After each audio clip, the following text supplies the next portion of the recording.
going on, everybody? Welcome into Vikings Now. I am your host for today's show, Patrick Seatman, and we got some real football to talk about today because obviously Minnesota Vikings OTAs have been going on for the past couple of weeks. So today I decided to whip up some winners and some losers from the Minnesota Vikings OTA periods. I will say this before we kind of jump into it. There really is no true losers from Minnesota Vikings OTA. So it kind of got fun, kind of got creative with the losers list from this. But I got 3 winners and 3 losers. But guys, make sure you guys are subscribed to the channel. If you guys are looking for a Minnesota Vikings YouTube channel, it's going to keep you updated with news, rumors, trade rumors, injury updates around Lewis Cine, whatever it may be. I want to be your one-stop shop, and we will help you guys kind of gauge your way through the 2023 NFL offseason all the way up until Week 1 against the Tampa Bay Buccaneers at US Bank Stadium. So if you guys haven't already, hit that subscribe button. But with the season just around the corner, this is a question that I'm very curious to ask you guys. Who are you most excited to watch next season on the Minnesota Vikings? My answer is 100% going to be Lewis Cine. Lewis Cine obviously dealt with that compound fracture injury in his leg that he suffered in London against the New Orleans Saints last season. But I'll ask you guys, let me know. Who are you guys most excited to watch next season for the Minnesota Vikings? Get down in the comments and let me know your thoughts. First winner from OTAs, and he is kind of taking headlines among Vikings Twitter, media members, whatever it may be. I keep hearing about Jalen Nailor. Jalen Nailor, the 6th-round rookie out of Michigan State that the Vikings drafted last season. He has been apparently dominating in OTAs so far for the Minnesota Vikings, and I love his game. You know, I've always been a big fan of Jalen Nailor ever since his days back at Michigan State. His stats over his 3 years at Michigan State, he had 86 receptions, just under 1,500 yards, 12 touchdowns, and then he did average 16.9 yards a catch. But Jalen Nailor, I am very excited to watch him play for the Vikings this year. You know, obviously Justin Jefferson, Jordan Addison, and KJ Osborne, that's going to be your 3-headed dragon for the Minnesota Vikings. But Jalen Nailor's game, man, he's shifty, he's elusive, he gets in and out of routes extremely well, and he's got that top-end burner speed. There's a play from the OTA period where Jalen Nailor, he had a one-on-one go route with Byron Murphy on the outside, no safety help over the top, and Jalen Nailor got behind him for about 3 to 4 steps behind Byron Murphy, and Kirk Cousins threw him a beautiful ball right in the breadbasket. But overall, I'm excited to watch Jalen Nailor play. He's been dominating. It's good to hear because he didn't really get the most reps last season for the Minnesota Vikings. So it's good to see him kind of taking advantage of a period throughout the Vikings season where he will get a chance to kind of step up and kind of prove his worth a little bit. So the number 1 winner overall from Viking OTA periods so far, 100% has been Jalen Nailor. Number 2 winner from Minnesota Vikings OTA so far is Alexander Mattison. This was you guys probably saw this one coming, but Mattison, he has been great at the OTA periods as of right now. He's been taking a lot of the RB1 reps, and Kevin Seifert, a Vikings beat reporter, broke it down by saying this. He said, all indications are that O'Connell would use Mattison as an every down back, similar to last season when Cook received 74% of the carries. O'Connell, in fact, offered up his 3-down assessment last week when asked a general question about the state of the running back position. And now we can take a look at the Vikings running back room as it is right now.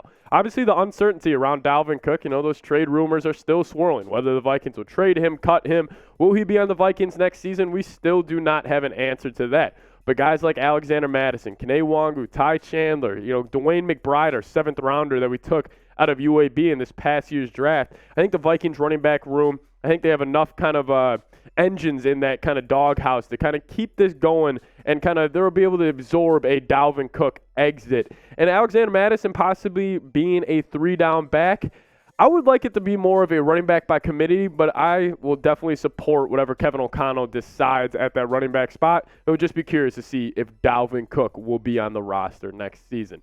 The 3rd winner from the Vikings OTA period, Andrew Booth Jr., and this one made me incredibly happy to kind of be reading about how dominant he truly has been so far at the OTA period, because the Vikings cornerback room, obviously that was the number 1 concern heading into this offseason. We need to get better at corner.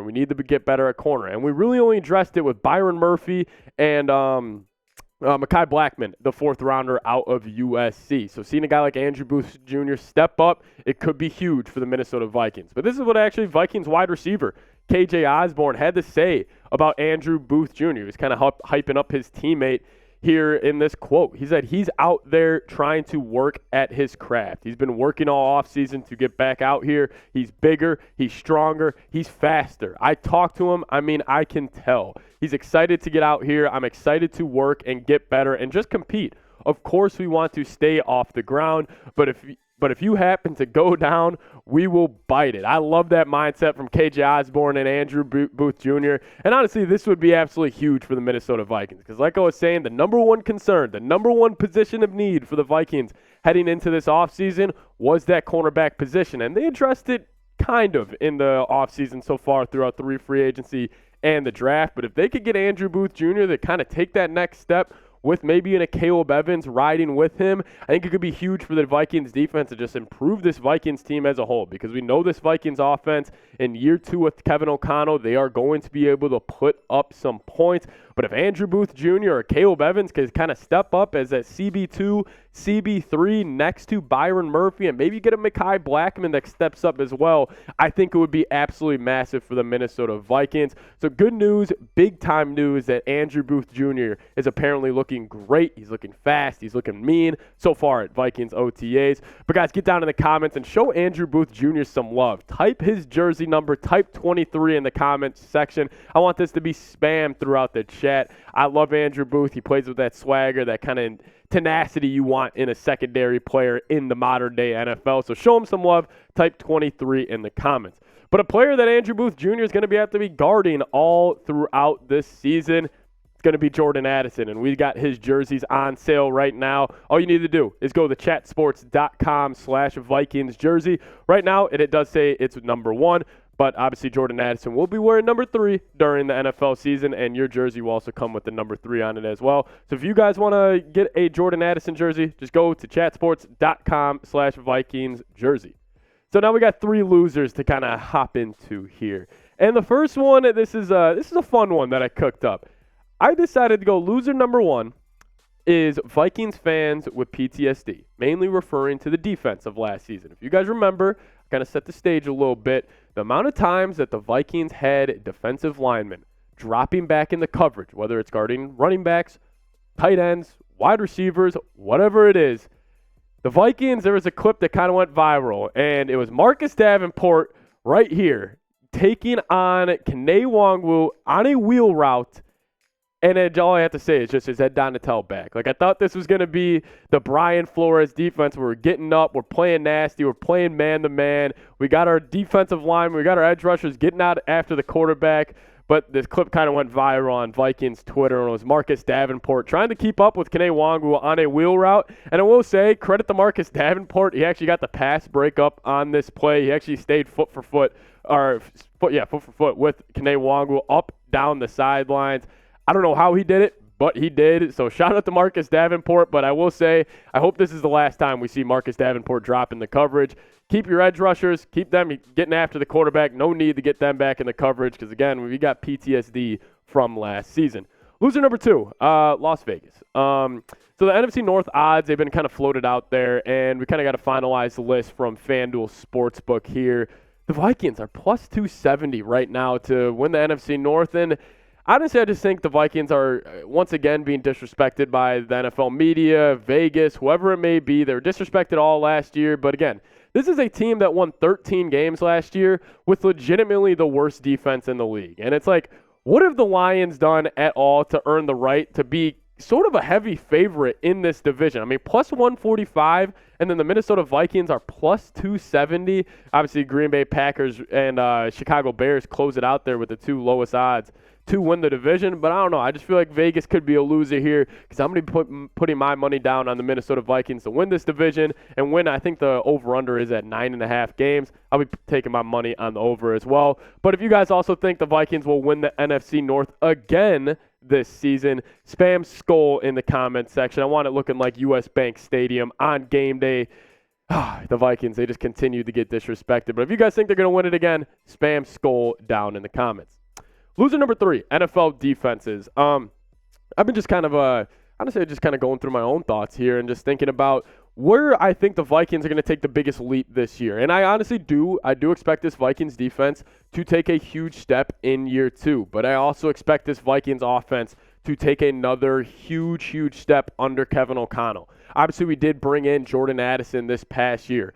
But I think the biggest kind of takeaway or take I have under Kevin O'Connell in this kind of Kirk Cousins relationship is Kirk Cousins has yet to have the same offensive play caller in back-to-back years in his NFL career.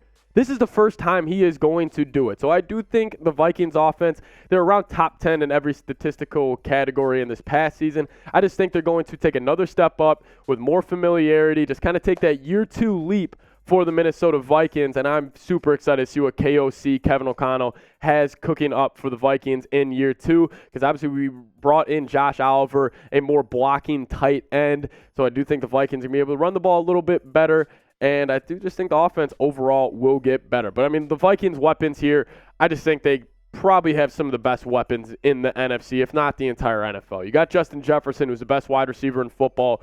Jordan Addison, I think he's going to be a great complementary piece next to Jefferson. He's going to be running those underneath routes, drags, slants, whatever it may be. He's going to be shifting linebackers and your favorite team's DB2 out of their shoes.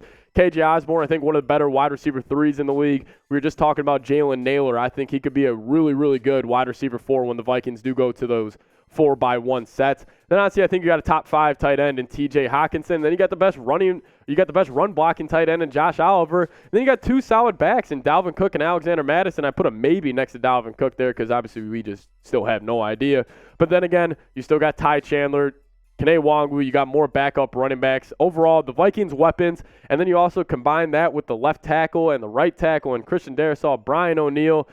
The Vikings could have a big year offensively, especially in year 2 under Kevin O'Connell, and that's why I'm super fired up to see what they have to do. But anyways, thank you guys so much for watching today's show. We went over some winners and losers from the Minnesota Vikings OTA periods. If you guys haven't already, again, hit that subscribe button. We'll be your one-stop shop for all Vikings news, rumors, whatever it may be, anything around the Minnesota Vikings, we got you guys covered. Help us out here at Chat Sports. Hit that subscribe button, and we'll see you guys next time. Skol Vikes.